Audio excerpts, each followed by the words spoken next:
देखो कैसे करते हैं।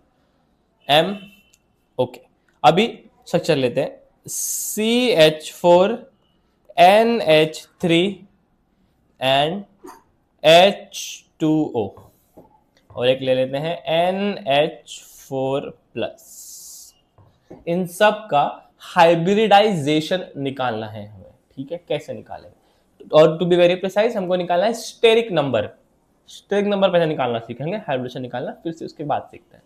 देखो, तो अगर हम देखें CH4, पहले मैं यूज कर रहा हूं फॉर्मूला, तो हाफ इनटू, पहला क्या लिखा हुआ है यहाँ पे, valence electron of a central atom. तो सेंट्रल एटम के कितने यहाँ पे, कौन सेंट्रल एटम है, how to identify central atom. Central atom क्या होता है, जो लेस इन नंबर हो वो सेंट्रल एटम होता है,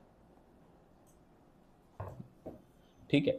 सो लेस इन नंबर, जैसे एग्जांपल CH4 देख लिया, तो CH4 में कार्बन एक है, 4 हाइड्रोजन है, तो एक कार्बन 4 हाइड्रोजन, मतलब कार्बन हुआ सेंट्रल एटम। तो इसके वैलेंस इलेक्ट्रॉन्स कितने होते हैं, वैलेंस इलेक्ट्रॉन 4 होते हैं, देयरफॉर इट इज टेट्रावैलेंट, आपको पता है ये चीज।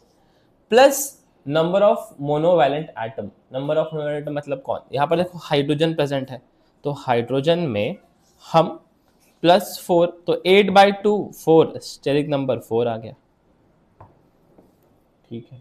कोई चार्ज प्रेजेंट है आगे नहीं, तो यहाँ पे 0 कर दिया।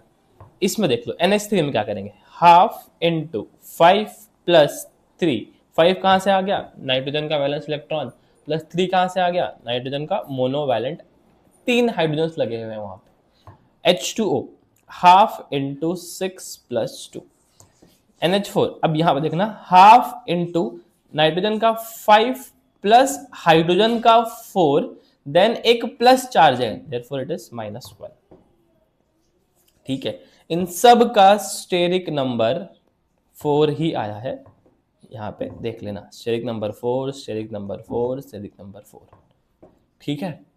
सो हम स्टेरिक नंबर 4 से एक चीज कंक्लूड करते हैं कि हाइब्रिडाइजेशन क्या होता है, sp3, ठीक है ना। अंडरस्टैंड, ये हमने फॉर्मूला लगाकर किया।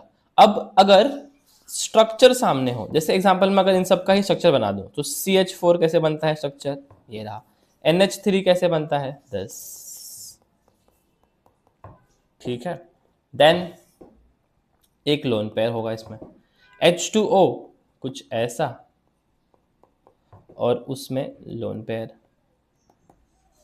NH4 plus N 1 2 3। अब देखो NH3 और NH4 लोन का डिफरेंस है, ये जो लोन पेयर है ये जाके ऐसे बॉन्ड बनाता है हाइड्रोजन से, ये कोऑर्डिनेट बॉन्ड होता है, ठीक है, H H H, ठीक है। अब हम इन सब में निकालेंगे हाइब्रिडेशन, ये भी H था, देखो इससे क्या था, number of lone pair plus sigma bond, मतलब 1 2 3 4, 1 2 3 4, 1 2 3 4, 1 2 3 4, सबका स्टेरिक नंबर 4 आ रहा है। सो आई होप स्टूडेंट आपको समझ में आ गया कि स्टेरिक नंबर कैसे निकालते हैं। इट इज वेरी इंपॉर्टेंट कि number of lone pair plus sigma bond हमको काउंट करना है, प्लस फॉर्मूला भी निकालना है कि स्टेरिक नंबर को फॉर्मूला कैसे यूज करते हैं। हम एक और क्वेश्चन कर सकते हैं इसके बेसिस पे।